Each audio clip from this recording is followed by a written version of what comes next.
Hi guys, this is Ian here with the MTGSnapkeep channel. I'm just here bringing you a deck tech, a little quick one on Azorius Aggro. I'm going to bring you some matches and some gameplay. So we're going to go through the lands right here. We got the Glacial Fortresses, the Hollowed Fountains, and then the rest will be plains. We got 12 plains, so we have a total of 20 lands and one island in the board.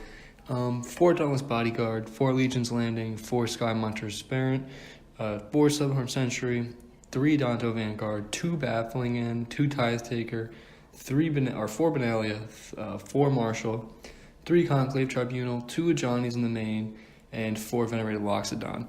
Now, the best cards to stand out superstars in this deck are definitely History of Benalia and Legion's Landing and Dauntless Bodyguard. They're awesome in the meta right now. They're very, very good cards. Benalis Marshall kind of helps you race. And Venerated Loxodon is the top of that curve where you just get a huge board and you can overwhelm them if they have 1/1s, 2/2s that are trading with your 1/1s and 2/2s. That just helps you get that 3 power, that 4 power, gets you kind of over the edge and kind of over the top. Johnny's really good in the mid-range matchups and it's kind of slowing down aggro. You throw in a Johnny on the board with a creature, it instantly becomes bigger, or you can make a blocker and they take a turn off of attacking your life total, which is very helpful. History of Benalia is a board in a box. It's right there. It's 3 mana. You get 2/2s. They have to try to play around it. It's a really good little card right there. Tithe Taker's pretty good. I like Tithe Taker. I probably want one in the board now. I played a lot of leagues, maybe 7 or 8 leagues with this deck. I've gone through a couple of variations of the deck, and this is really what I've settled on. In the sideboard, we have 1 Baffling End for those mono red matchups, which is probably the hardest.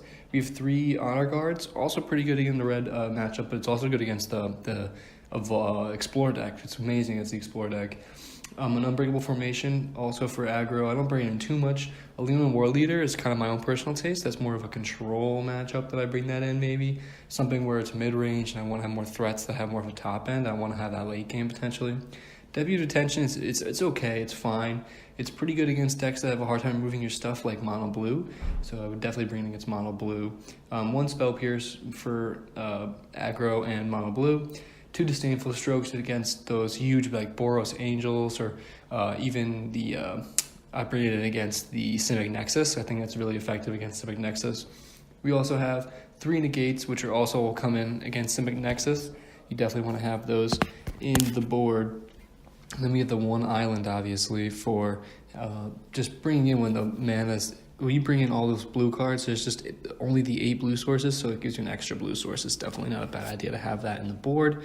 And we're going to jump into some pretty good games here. I hope you guys enjoyed the video. If you do, make sure you give us a like and subscribe for more videos from me and Justin on the MTGSnapkeep channel. We're going to hop into the games in just 1 second here. And this is the deck list I've been using in the video, as well as the board. Here we go, we got our first match. We're kind of partly into it. We're playing against the Golgari deck and having a Giant on the board. We're starting to plus it. We're kind of curved out perfectly into this. We started out Legion's Landing, Sky Muncher Aspirant, and then we played a Johnny. So we were able to flip that Legion's Landing, and we're easily able to get that 4th mana source, which is kind of important in the deck. Because the Legion's Landing kind of sometimes offers us that 4th land that kind of tops your curve off when you need that extra land. It also helps you against control. We're looking at a Jadelight Ranger on the board, though. It's a 4/3. And we have draw a Benalis Marshall, which is just going to help us go even more wide. So we're going to play that, play this Silver Century too. And we're going to tick up our Johnny, which is just, I mean, he's almost ultimating now. He's going to have to apply pressure on us or else he's going to pretty much lose the whole game.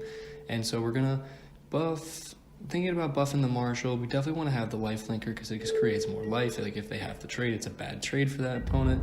We get something out of it. It trades with a creature. We gain the 4 life. So I wouldn't mind trading the Jailer Ranger with my Vampire token, but I will attack. I want to keep the pressure on my opponent, and I want them to have to make that block with Jailer Ranger so they can't even press the advantage against the Johnny. And if they try to, we have a bunch of blockers that could easily handle and deal with these creatures.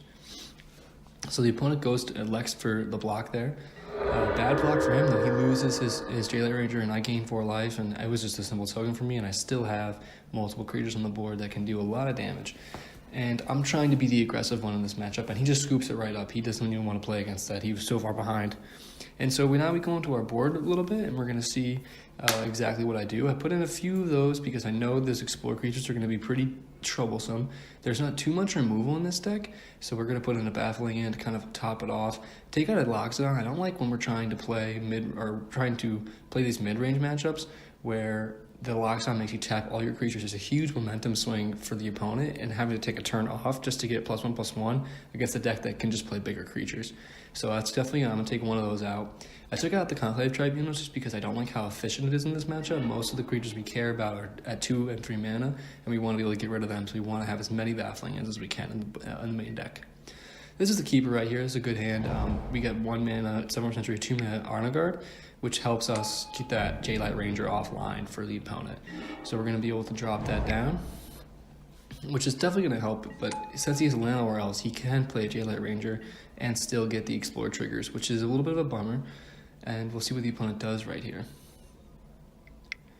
Opponent goes with a Wild Growth Walker, which is honestly what we wanted to see because we don't want to see another creature that will have entered the battlefield abilities on our turn 2 without our Honor Guard. So now we kind of hose them with our Honor Guard. They have to have removal or else their J-Light Rangers, their Merfolk Branch Walkers are just totally useless. And so is their Wild Growth Walker. He's just a 1/3 essentially if he doesn't have a way to remove our Honor Guard. Opponent has 4 lands now essentially with the Landlore Elves. We don't have any way to interact with Landlore Elves, but we do have a good curve out. We're going to curve into Benalis Marshal, Dauntless Bodyguard, Vanguard, and that's a pretty good curve, and then hopefully we'll have drawn 2 cards since then, so we'll have even more gas to play with. We get a Hydra Crisis on 2. You can kind of tell that he needs to draw these cards. He doesn't have things that are very effective, and so he is able to cast it and get those triggered because it's a cast trigger, and we draw a Skymarcher Aspirant, but I think here I'm going to go with just the Marshal and keep up kind of pressure on the opponent. I like not to attack just because I don't even want to risk, even though it's pretty much impossible for me to lose my Honor Guard. It doesn't make sense because he wouldn't block with the Crisis, he would just block with the Walker, and I would have to attack with Summer Sentry, and he could still block profitably, so there's no point in attacking. He gets in for 2 with the Crisis. We see a Crawl Harpooner, which would be really effective against my Skymarcher Aspirant if it had flying, but it is on the board and does not have a City's Blessing yet. So we're going to play Vanguard. Really good card, I feel like it's a standout card in this deck. It seems to win me some games just because it's almost unmovable unless you have Exile removal. And the amount of times it's been relevant is super important, especially in this meta. So we're going to get the City's Blessing now. We have Summer Sentries, the 4/4, and we're going to just get in for 4. We're going to see if he wants to block with anything. Opponent's going to take the damage to go back down to 17. And our opponent's turn now. He's got 4 cards in hand though, so we have pretty much laid out our hand. What it is what it is. But he has a lot of pretty good blockers. And we could trade with this Hydro Crisis, and I elect not to because now we can crack that for 3 in the air. And we could get rid of that 3/2 reach, which is a more troublesome creature, I feel, than the 2/2 with flying. And so we're just going to go with those 2, though. We're going to keep back our Skymarcher and elect to block the Hydro Crisis next turn. And so we're going for our beats here. We're going to go in for 8. And the opponent can definitely block and profitably kill our Summer Sentry, but we are able to remove. We don't even care about the Wild Growth Walker. We'll get rid of that, the 3/2 reach, and we'll be in business right there. We'll be feeling pretty good. And honestly, I could take 2 from the Crisis every single turn. I don't mind if we're going to race like that. I mean, I have a faster clock. I have a better flyer. I'm not too worried about that. He has Landlore Elves, and then he goes to combat. He wants to get in for 2 again with the Crisis, and that's fine with me. I don't need to block it. I have pressure on him, and I draw a Legion's Landing, which is going to be pretty effective. I'm going to have another 1/1, which becomes a 2/2 because of Benalis Marshal, so that's pretty good. Definitely an easy life gain right there, so I can essentially wipe away any 1 attack from Hydroid Crisis. And we're only going to attack with 2 creatures here, one that will be given indestructible if anything happens, and a flyer that can't be blocked. So we're still getting in for 7 damage though, potentially, if he doesn't block, and he's going to throw Landlore Elves in front of Chump, And that's still all fine and good though, because we're just trying to limit the person's board state we're playing against. We don't want them to kind of overextend us, because we really are just off the top of our deck. We're kind of at the mercy of our own library, where they has 3 cards left in their hand and they're still drawing. So we want to make sure that we can kind of control the board if we can. We want to try to push our opponents to make certain blocks. And right here, this is a killer cast down right there. That's a huge wipe on our board. Basically everything becomes much lower, but doesn't really change combat math here, because everything's such a 1-3, 1-1. Nothing's really going to be pushing into each other. And so I feel like I need to attack with 3 creatures this turn, so that way we could flip Legion's Landing and create more tokens that could potentially slow the clock down for our opponent. Opponent still has to block here if they want to try to get away with something. So they're going to block the token, which just makes sense. I'm going to pay 4 life though. I'm going to give my Vanguard indestructible, that way I can keep attacking with it, make him lose the Llanowar Elves, and then we're going to create another 1-1 blocker and pass the turn back to our opponent. Opponent still has 3 cards in hand though, and slowly it's slipping away from us, this win. It's a really close game still though, and if he has 1 more removal spell though, the potential for us losing the script of the game is definitely pretty high. Opponent's in the tank, they're thinking about what to do. They know I have no cards in hand. They can't have things enter the battlefield for triggers. They know that. And so they're probably just thinking about what can I play for the most value at this point and that will get me out of this board state. And so he has the removal. He wants to get rid of the flyer, so I can guarantee he gets rid of that damage, and making me have to pay 4 mana or 4 life to keep my Vanguard alive, so my attacking is not nearly as profitable. So Dauntless Bodyguard's not bad. I'll be able to play the Dauntless Bodyguard, and I could put it on Vanguard and just sack it and hope that he does block the Vanguard, which I think that's what I'm going to elect to do. We're going to attack with everything, and we're going to let him, he can't kill the Honor Guard, and there's no way that, unless he has a removal spell, to deal with that. So we're going to have him block a 3-1, and then we're going to sack the Dauntless Bodyguard here. That way we're going to be able to guarantee that way our Vanguard survives, and he blocks another Vanguard, which is fine. We get in some damage. He's down to 6. We still have 4 creatures on the board though, and we have essentially, with the Vanguard in play, we have 6 power. So he has to keep a creature back, or else he can't block and survive. But opponent taps out for Vivian Reed, which is really, really good. He's going to be able to search through his library for more threats constantly and destroy anything I give with flying, which is definitely a huge backbreaker, and we don't really have a good way of killing him or Vivian, and if he just holds both his creatures back, it's a much worse state. And so he's going to elect to look at the top 4. We're going to see what he finds. He's looking at the top 4, and we see Overgrown Tomb. So he gets the Overgrown Tomb, he puts it into play, tapped.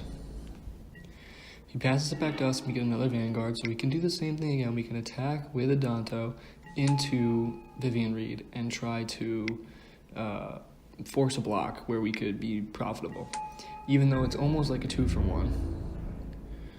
And so we're going to go at Vivian Reed, and I feel like I have to attack with the Lifelinkers, because if he does block Wildgrowth Walker or Hydro Crazes, I need to get at least 1 damage through, essentially, is what I'm trying to say. I can't let Vivian Reed keep growing.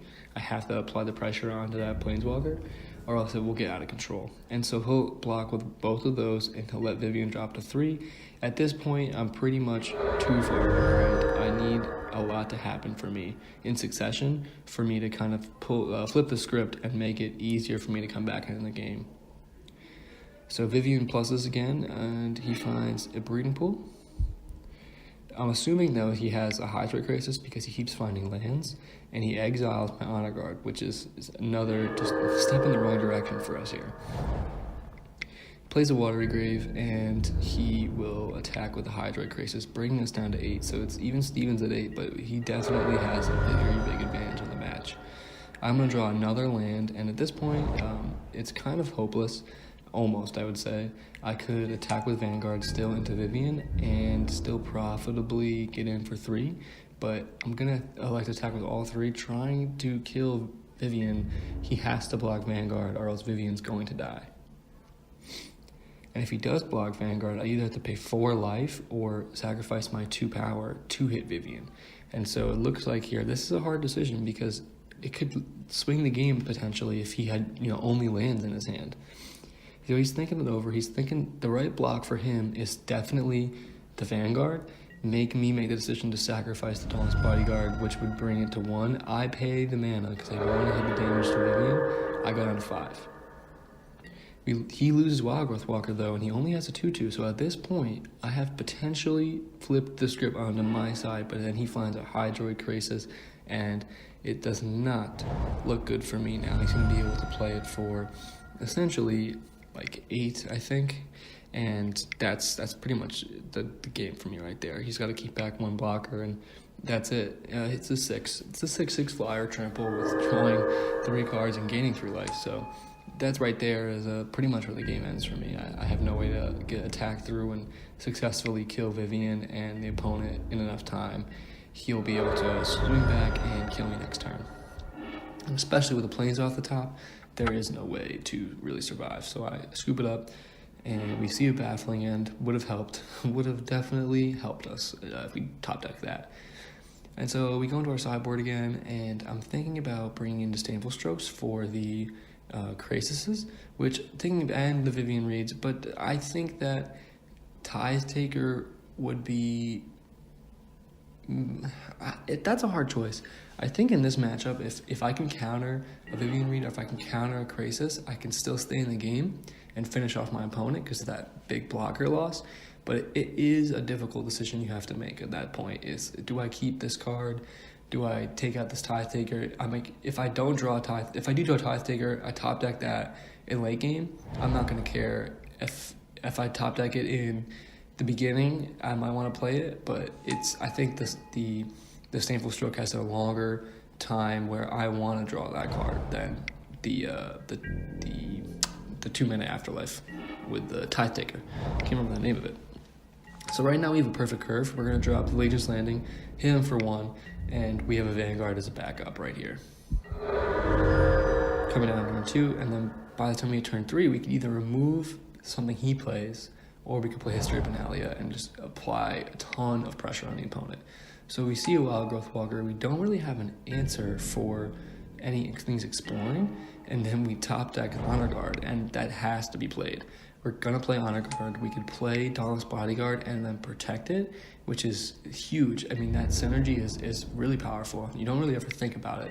It's just a very strong synergy. He's going to take the 3. He's going to go to 16. And we also have a way to remove anything like a 3-mana Jadelight Ranger, or if he does do that, we're going to sacrifice the Dauntless Bodyguard, give him Indestructible, and then if he still has a removal spell, I could still remove Wild Growth Walker, so I'm not too worried. And so no attacks here for him, and we come back and we play a 4th land, and it is time for History of Benalia.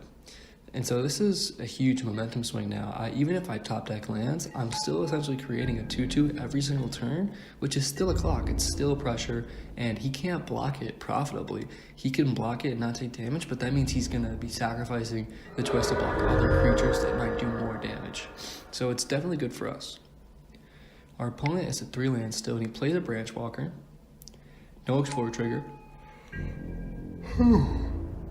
Excuse me. Long night. Create a 2/2 white Vigilance token. Nice.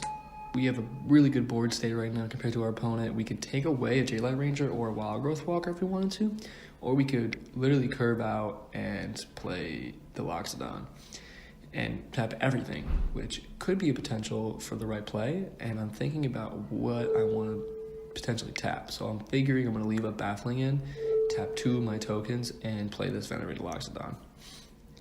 And so I didn't think, though, at the time that was ridiculous because there's no other battlefield triggers. And so I look back on it now, and I think it's very silly that I did that, but it's still technically a 3-mana 4/4, so I don't feel that bad about it. Like, getting that blocker on the board, it's applying pressure for next turn. I didn't have to tap out for it. So I think in the end, it plays off pretty well for me. And it kind of protects that one knight. It kind of gives that knight the ability not to trade in combat. And I'll let that branch walker trade though with the knight. I don't care too much about it because I have such a board state, and I'm gonna just take his wild growth walker. So anything he has to play has to be able to block all this damage. And even if he does get something that can trade or block with Venerated Loxodon, I still hit him for 6 damage, 7 damage, and then he has to scoop it up because of Benalia. So there you go, that's the first match. I was able to bring it back in that match. So opponent, in this game, he's already mulliganing to 5 cards. So he starts out on 5 though, which is definitely not impossible to win from, but I don't have a super strong hand, which helps me kind of come back into the game, I think. So we'll see what opponent's on playing. Opponent's playing black-red. So he gets a Gutter Bones, and we don't care too much about Gutter Bones. We'll go 2-2 the whole time. We'll raise him. We're pretty much at the equal point, but here I have a blocker, Summoner Sentry. As long as he doesn't have removal, I have a way to block a 2-1 pretty profitably every single time.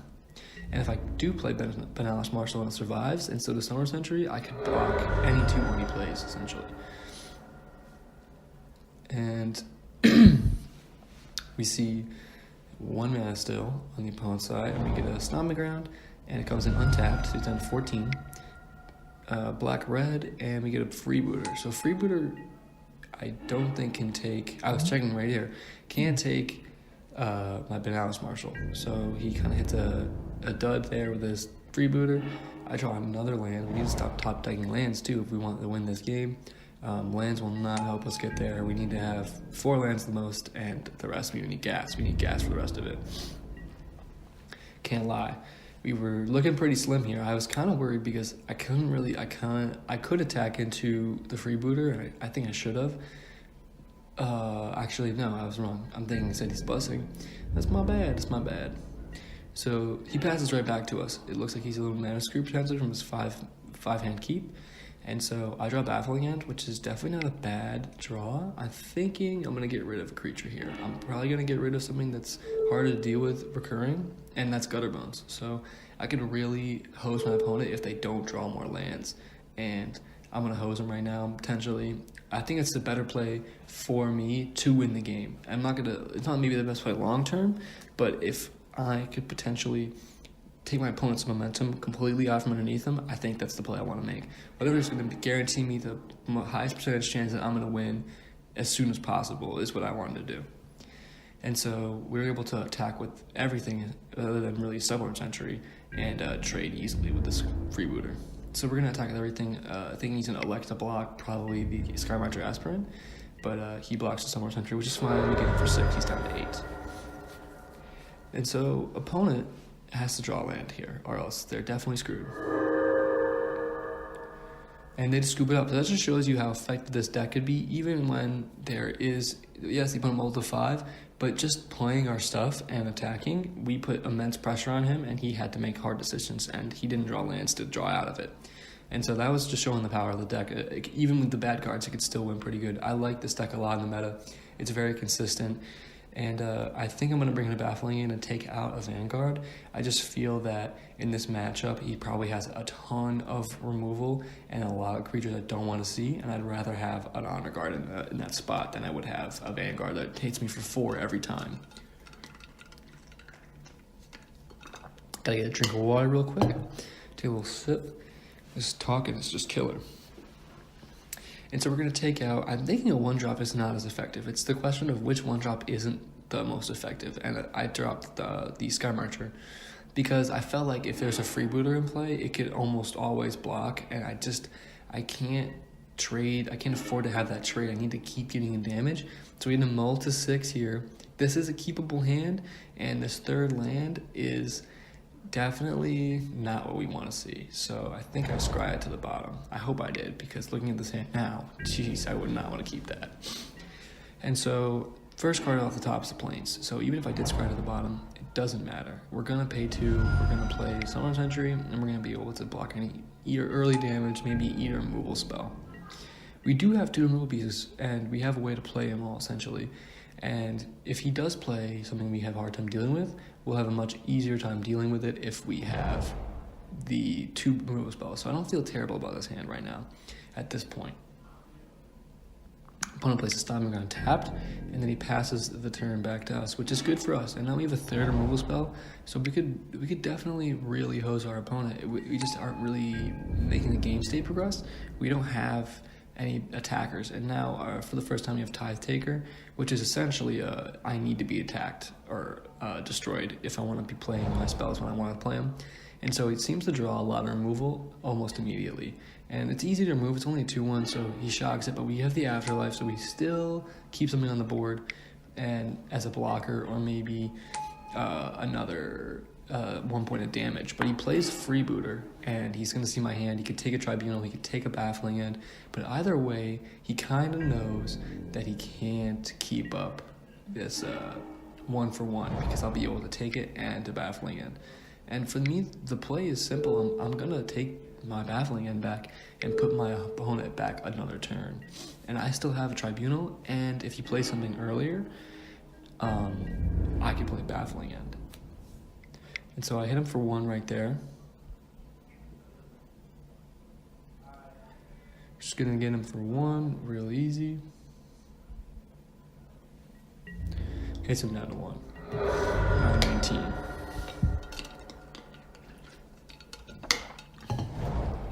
The opponent plays an Overgrown Tomb, and he has to make a decision if he wants to tap or not. He plays it untapped, or plays it tapped. But he plays a Pellet Collector, very good card, especially as a 1-drop. And we draw Marshall though, and Marshall is a good draw. I don't really care too much about the Pellet Collector right now. He has to play more creatures to make it worthwhile for him to even block, so it's fine by me. He can play Pellet Collector, and he has removal though. So he does have removal. He can block the 0/3. It doesn't matter, and he's just gonna take 1. So that's fine though. We got removal out of his hand. He only has 2 cards left, and now he has 3 actually. But we have essentially 2 removal spells, and there's only 2 cards left in his hand. So I'm not worried about the situation at all. I feel like I'm very under control. If he has a big threat, I can get Conflict Tribunal on it, and if he has a small drop, I can take Baffling End. So I'm feeling pretty good. He does have a Light at the Stage though, and he finds a Pellet Collector, which is not bad, but 2 Pellet Collectors are pretty easy to deal with as long as you get rid of them early and before they get too big.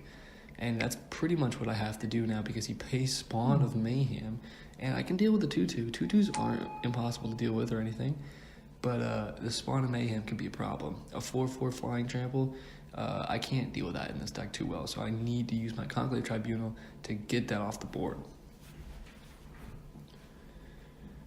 And so,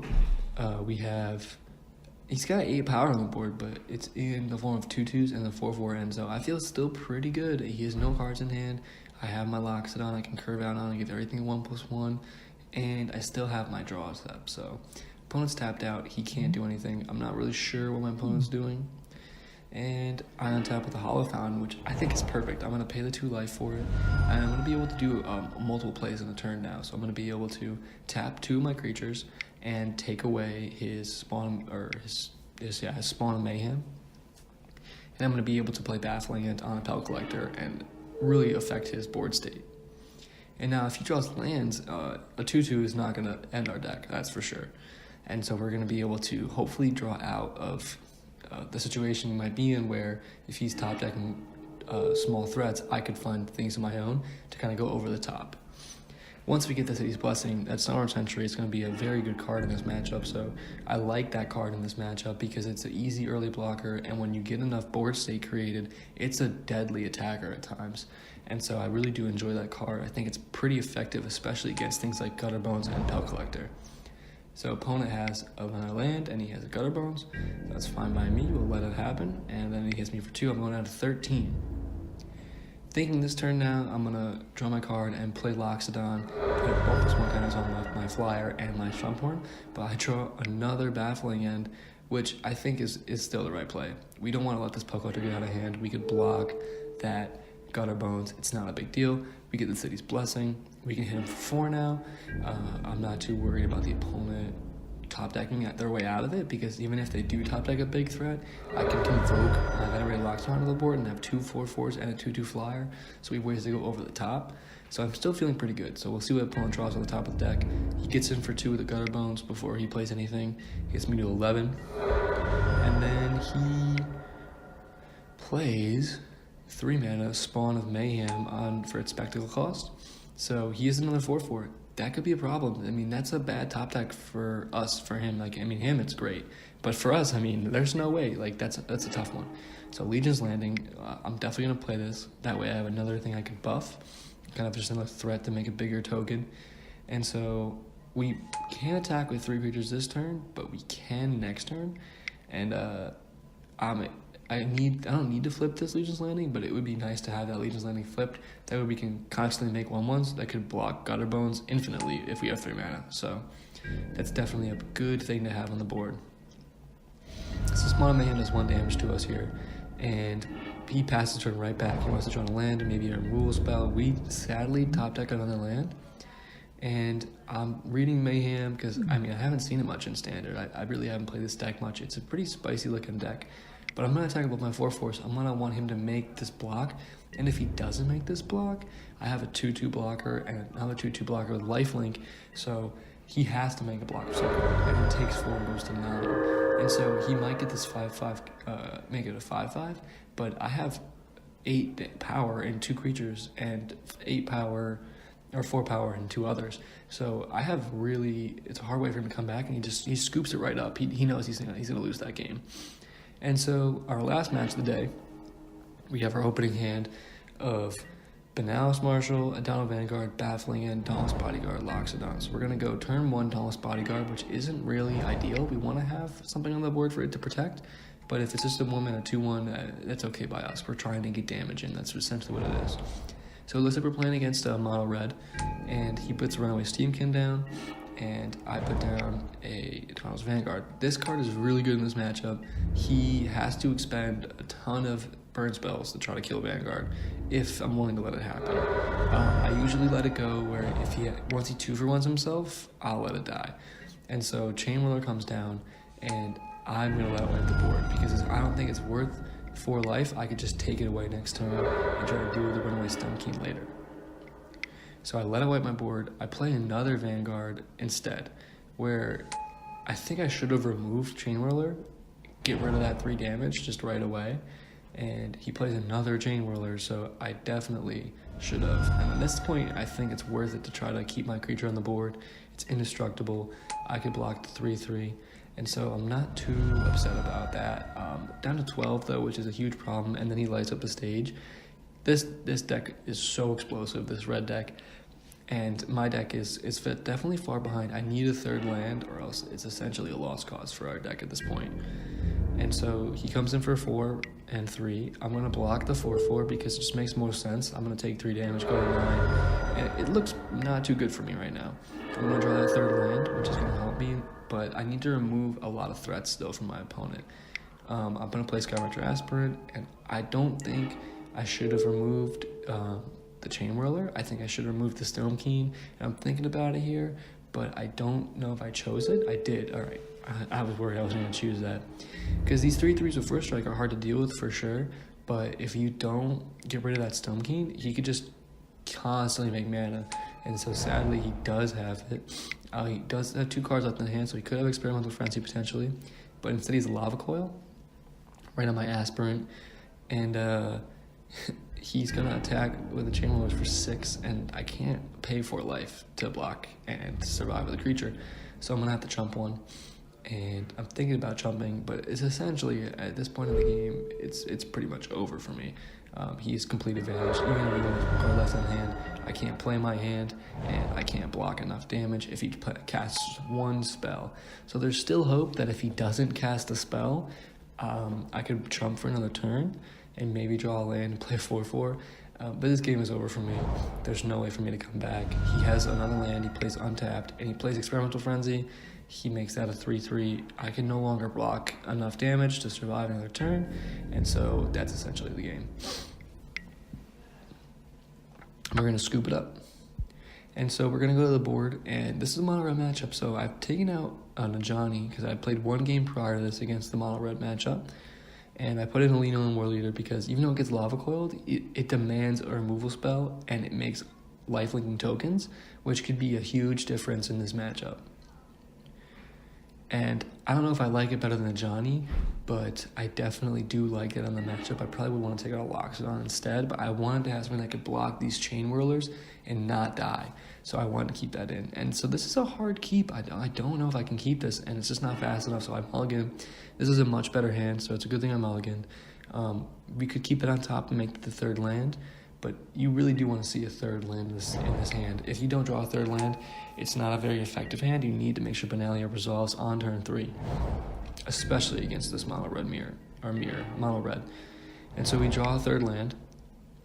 We're going to play Tithe Taker, and our opponent can hit us with a Chain Whirler here. We don't have a way to protect our board. We don't have a way to buff our creatures yet, but if he doesn't have the Chain Whirler, this could be a great hand. So he exiles the Tithe Taker, so we don't get the token, but we do have Benalia now, and so we're fine that he used a Lava Coil on our Tithe Taker. So we're going to hit him for 2, down to 16, so we definitely have the advantage currently, but opponent hasn't really had much time to interact yet. He has a Runaway Stone King. He can't really block against us because he's going to lose it, and it's an essential part of his deck. And we can put a Dog's Bodyguard out for both of them, for both those knights, and those all get pumped from our History of Benalia trigger, which is going to be a huge turn on turn 5. And we could even play our Venerated Loxodon if we just tap enough creatures. And so we're going to tap every creature besides one. Actually, we're going to convoke them all. And he just scoops it right up, and we won the match there. So I hope you guys enjoyed